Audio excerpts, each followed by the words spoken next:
Friends, आज की video में एक ऐसी टैबलेट के बारे में चर्चा करने वाली हूँ जिसको यदि आप अपने पौधों पर यूज़ करते हैं तो मरते हुए पौधे भी फूलों से भर जाएंगे।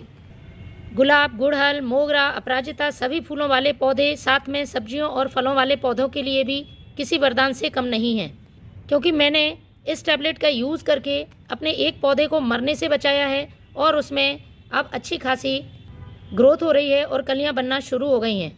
तो मैं आपको पहले उस प्लांट से मिलवाती हूँ जिस पर मैंने इसका इस्तेमाल किया था। तो फ्रेंड्स देखिए, ये है गंधराज का पौधा और अभी भी आप देख पा रहे होंगे साइड से इसकी डालियाँ पूरी तरह से सूख चुकी हैं और ये पौधा 1 महीने पहले पूरी तरह से ख़त्म हो चुका था। मैंने इस टैबलेट का इस्तेमाल किया और देखिए अभी इसमें बड्स भी बनना शुरू हो गई हैं और सभी ब्रांचेस पर नई पत्तियाँ निकल रही हैं। तो फ्रेंड्स, बढ़ती हुई गर्मी में यदि आप भी अपने पौधों की रुकी हुई ग्रोथ से और उनमें फूल ना आने से परेशान हैं, पत्तियां पीली पड़ रही हैं, प्लांट एकदम कमज़ोर और बेजान नज़र आ रहा है, फूल तो आते हैं लेकिन बहुत कम संख्या में आते हैं या फिर उनका आकार बहुत छोटा होता है, कलियां फूल बनने से पहले ही गिर जाती हैं, इक्का दुक्का पत्तियों वाले ही फूल आते हैं। मोगरा जैसे पौधों में एक बार फूल आकर फूल आना बंद हो गए हैं या फिर प्लांट ने अभी तक फ्लावरिंग ही स्टार्ट नहीं की है। देखिए मेरे मोगरा के पौधे में एक बार पूरी तरह से फ्लावरिंग हो चुकी है, फूल इस तरह से सूख कर गिरने लगे हैं और फिर से नई ग्रोथ के साथ इसमें कलियां बन रही हैं। तो फ्रेंड्स, इन सभी समस्याओं का समाधान इस टैबलेट से होगा, क्योंकि ये 3 पौधों के लिए ज़रूरी पोषक तत्वों से भरपूर है। सब्जियों वाले पौधे में यदि सब्जियां बनने से पहले ही फूल गिर जाते हैं, देखिए ये मिर्च का पौधा है, पूरी तरह से मिर्च से भरा हुआ है, सभी पौधे काफ़ी अच्छी हेल्दी ग्रोथ कर रहे हैं। तो मैं अपने सभी प्लांट्स में महीने में एक बार इस टैबलेट का यूज़ ज़रूर करती हूँ। तो इसका इस्तेमाल करने से पहले सबसे पहले आपको मिट्टी की कर लेनी है गुड़ाई, उसमें से कचरा, खरपतवार इस तरह से सब साफ़ कर लेना है। मिट्टी की अच्छी तरह से गुड़ाई करने के बाद यदि पौधे में फूल खिलकर सूख गए हैं तो उनको भी आपको हटा देना है। ये मेरा गुलाब का पौधा है, आज मैं इसमें ये फर्टिलाइज़र डालने वाली हूँ। इसमें कुछ टहनियाँ सूख गई हैं, प्लांट की ग्रोथ बहुत स्लो हो रही है। इस फर्टिलाइज़र को देने के बाद इसका रिज़ल्ट भी मैं आपको अपने अगले वीडियो में अपलोड करके दिखाऊंगी कि किस तरह से पौधे में इसका फ़ायदा देखने को मिला है। तो सबसे पहले हमें लेना है ये पुराने गोबर का खाद, पॉट की साइज़ के हिसाब से 1 से 2 मुट्ठी खाद आपको डालना है। यदि आपके पास ये खाद नहीं है तो आप किसी भी कंपोस्ट का इस्तेमाल कर सकते हैं, बर्मी कंपोस्ट, किचन वेस्ट कंपोस्ट या लीफ कंपोस्ट। तो स्टेम के चारों तरफ मिट्टी में जगह बना के आपको 2 मुट्ठी पुराने गोबर का खाद डाल देना है। मैं सिर्फ इस तरफ ही फर्टिलाइज़र का यूज़ कर रही हूँ क्योंकि मैंने एक स्टेम कटिंग लगाई हुई है रोज़ की और देखिए इसमें अच्छी खासी ग्रोथ होना शुरू हो गई, इसलिए मैं इसको डिस्टर्ब नहीं करूँगी। दूसरी चीज़ है ये चाय पत्ती, मैंने यूज़ की हुई चाय पत्ती का इस्तेमाल किया है।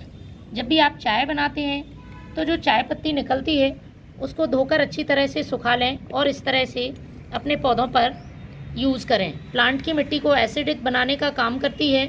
यदि आपके पास ये नहीं है तो आप फ्रेश चाय पत्ती का भी यूज़ कर सकते हैं। मैंने 2 छोटा चम्मच ये यूज़ की हुई चाय पत्ती ले ली है। जितने भी फूलों वाले पौधे हैं एसिडिक सॉइल में बहुत अच्छी फ्लावरिंग करते हैं, तो फूलों वाले पौधों के लिए किसी वरदान से कम नहीं है। तीसरी चीज़ है ये केले के छिलके। केले के छिलके को आपको सुखा लेना है। सुखाकर आप या तो छोटे छोटे टुकड़ों में काट लें या फिर उसका पाउडर बना लें।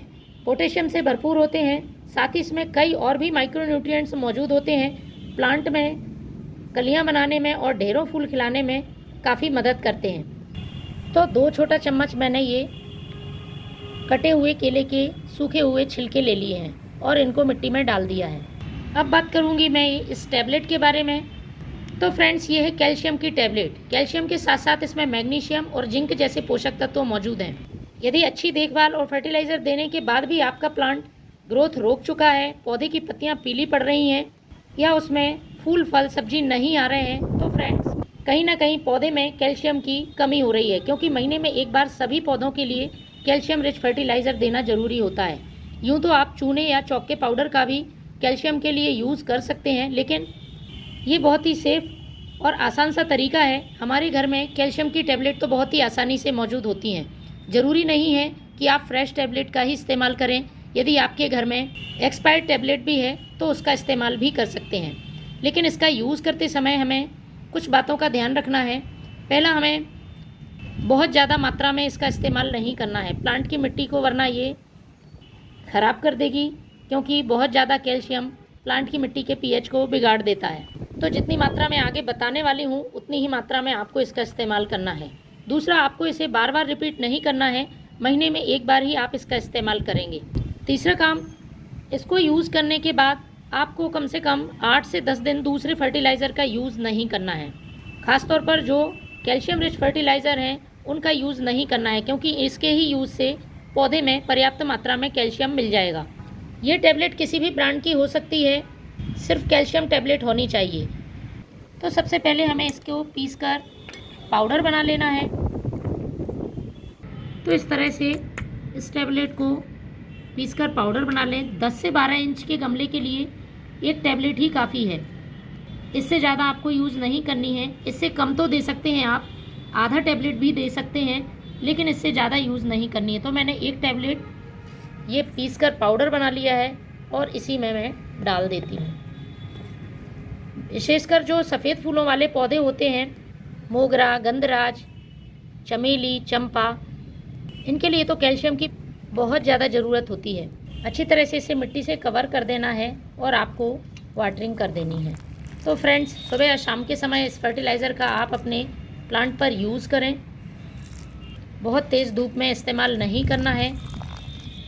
तो इस तरह से सही खाद का इस्तेमाल करके आप अपने पौधों में लगातार अच्छी ग्रोथ और ढेरों फूल ले सकते हैं। Thank you.